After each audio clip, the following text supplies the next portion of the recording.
গরুর মাংস যদি একদম নরম আর মজাদার করতে চান তাহলে আজকের এই রেসিপিটা মিস করবেন না। আজকে আমি একদম ঘরোয়াভাবে গরুর মাংস রান্না করব, একদম সহজে এবং খুব বেশি টেস্টি। গরুর মাংস রান্না করলে এমনভাবে রান্না করবেন যাতে সবাই খাওয়ার পর আপনার খুব বেশি প্রশংসা করে, ঠিক এইভাবে। হ্যালো এভরিওয়ান, আসসালামু আলাইকুম। সবাই কেমন আছেন? আশা করি সবাই ভালো আছেন। আমিও ভালো আছি, সুস্থ আছি আলহামদুলিল্লাহ। আজকেও নতুন একটা ব্লগ নিয়ে হাজির হয়ে গেলাম। আর আমার হাতে দেখতেছেন সেটা হচ্ছে সিলেটের ঐতিহ্যবাহী আদা জামির। আদা জামির আর সাতকরার বিষয়ে কম বেশি সিলেট ছাড়াও অন্যান্য ডিস্ট্রিক্টের মানুষও কিন্তু এগুলো চিনে ফেলছেন। তো মাংসগুলো ছোটো ছোটো করে কাটলাম, কাটার পর ভালোভাবে পরিষ্কার করে নিয়ে একটা পাতিলের মধ্যে রাখলাম। এখন আমি দিয়ে দিচ্ছি পেঁয়াজ কুচি, তারপর আদা কুচি, রসুন বাটা, হলুদ, সব কিছু এক এক করে দিয়ে দেব, মরিচের গুঁড়া, লবণ, আর সব শেষে দিয়ে দেব তেল।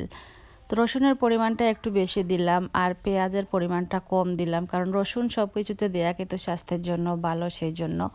তারপরে দিলাম ডালচিনি, এলাচি, সব কিছু দিলাম, এগুলোর মিক্স করলাম, কারণ মাংসের মশলা আছে, তারপরেও এগুলো দিলাম খাবারের টেস্টটা দ্বিগুণ হওয়ার জন্য। সর্বশেষে দিলাম লবণ। লবণ ছাড়া তো খাওয়াই যায় না সব কিছু, আর সব রকম মশলা কিন্তু এক এক করে দেওয়া হয়ে গিয়েছে। গরুর মাংস রান্না করার সময় সব সময় যদি এভাবে হাতে মেখে কিছুক্ষণ মেরিনেট করে রাখেন তাহলে কিন্তু গরুর মাংস রান্নার পর যে স্বাদটা হবে সেই স্বাদটা কিন্তু অন্য কিছুতে পাওয়া যাবে না। সব শেষে আমি দিয়ে দিলাম সয়াবিন তেল। তো আমরা কিন্তু সয়াবিন তেলটা একটু বেশি খাই, আর সরিষার তেল আমরা তেমন বেশি খাই না। তারপর আমি হাত দিয়ে ভালোভাবে করে মাখো মাখো করে মেখে নিলাম, কিছুক্ষণ ম্যারিনেট করে রাখবো।